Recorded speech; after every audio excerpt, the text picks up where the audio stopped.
For this video, we'll be delving into the exposure and color settings needed for fast shutter speed photography. Now, the mode we're going to be using is program mode or aperture mode. Now, this might sound counterintuitive, but I'll come back to it in a little while. The shutter speed that you're going to get is very much dependent on the amount of light, but we're going to have to bring in ISO, particularly in low light situations, but even in normal lighting situations to get the shutter speed really high. The aperture number is going to be a small number, f4, f5.6, f2.8 if you have one, which represents a large opening, as you can see on this chart. So we have f2, which would be a very expensive lens if it was a long lens, and it has a physically large hole. So small number, big hole. f22 on the other end of the scale is a large number, but it has a small hole.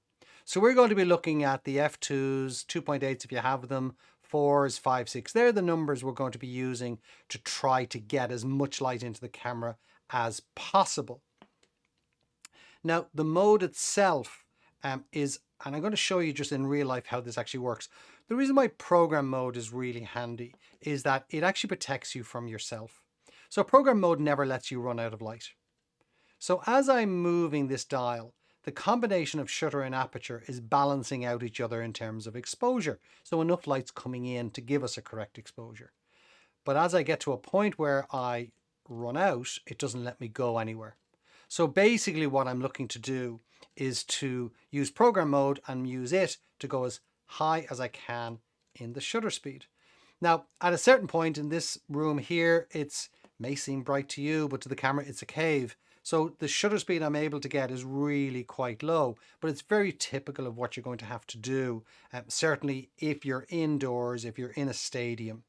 So basically, we're going to look to get the aperture, and we're also going to look at the ISO. We need to get a lot of that in to be able to get that shutter speed up. And you saw that in a lot of the examples I showed you. So here we are at base ISO on this camera, which is 200. So if I go in and choose a larger number, and in this case here, the maximum number without going to the H's is 3200.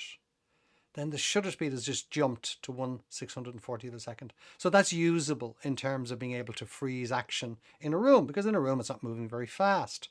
So that's program mode.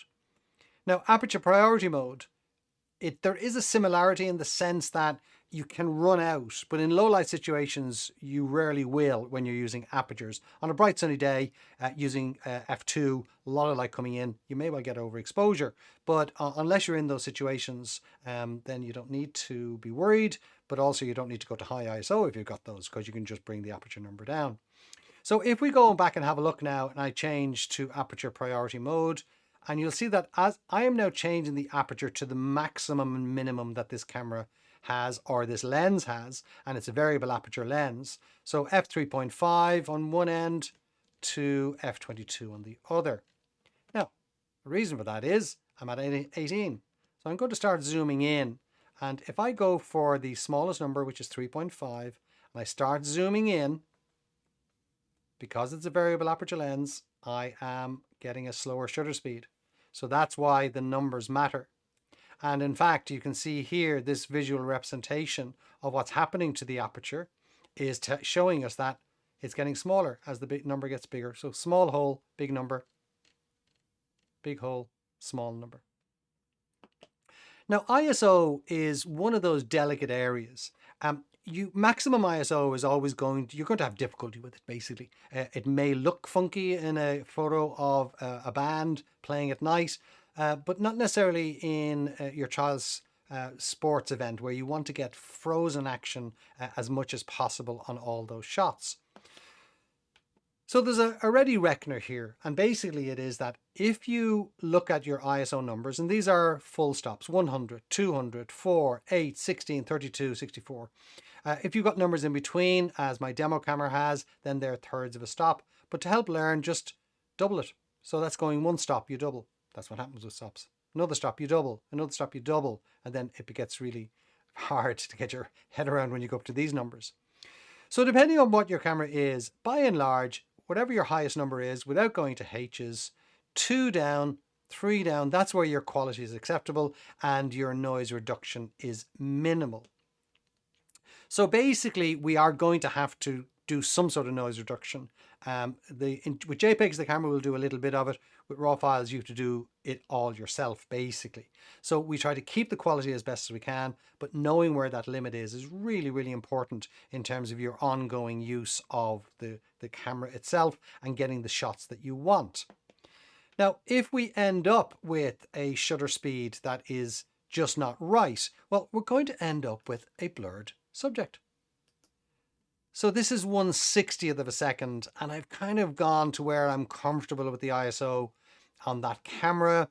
I've done everything I can with the aperture f4, 6400, just simply wasn't enough. Now, the problem is not the camera or the shutter speed per se, because the building is sharp. The problem is that the subject is moving too fast for that shutter speed.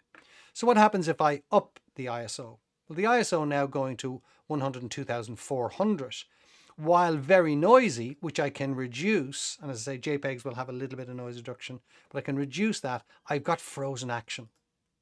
So if you have a blurred subject due to camera shake or due to subject blur itself, they're moving too fast, you can't sharpen that. There's no AI available yet that can do that. And no amount of watching special programs where Hollywood makes it happen is going to help you here, because it's just simply not possible. So getting the subject frozen at the expense of ISO that's too high is better, in my opinion, than a subject that's blurred with a lower ISO, because you can do nothing with that shot. Now, everything that we need to do in front of the camera includes filters to make sure you don't block any light. If you have even a UV filter, that UV filter is actually going to cut down about 1/3 of a stop. So take it off, because it's going to minimize your ability to be able to get the shutter speed that you want. The subject metering, basically metering mode here is going to be multi-segment, it's going to be matrix, it's going to be evaluative. And what that is basically is it's a standard metering. It's the way the camera assesses the amount of light that's on the scene itself. And what it does is it breaks it up into zones. And you can see that here. This is a representation of what's happening. And basically it averages out everything inside there, brings it all together and says, aha, this is the amount of light. And it knows even if there is a subject, if it's a landscape shot, it kind of knows that. If it's a portrait shot, it kind of knows that. And this is one of those icons that will show you that on your camera. They're all different and the names are different, but they're doing the same thing. Auto white balance, it will work, but a white balance suitable for the lighting is worth considering. Now, here's the problem with auto white balance on continuous shots. The white balance in auto is assessing all the color that's in the light, in the scene, in the light that's pointing at you. But if you move the camera slightly, then there's a slightly different variation. So a white background will go slightly warm, slightly cool with auto white balance. So choosing a white balance for the lighting conditions. If it's a cloudy day, choose a cloudy white balance setting. If it's a sunny day, use a sun white balance setting. And that allows you to have a consistency in that auto white balance, in that color, the white balance, going through the shot itself. If you're shooting JPEG, do know that you can either accidentally or otherwise set something other than what would be the standard. Just to show you, we can also choose monochrome. But if you shoot monochrome with a JPEG, it stays monochrome forever. But if you shoot monochrome with RAW and JPEG, the RAW looks black and white initially, but actually the color is still there. And then you may also have a neutral, which is for a lot of post-processing, because the camera is processing the shot when it's giving you these settings. So whatever your standard or normal is, that's what you would use. So basically that brings us to the close of this particular video on the exposure and color settings, but I hope you found it worthwhile, and all of those will come into play as we go further through this course.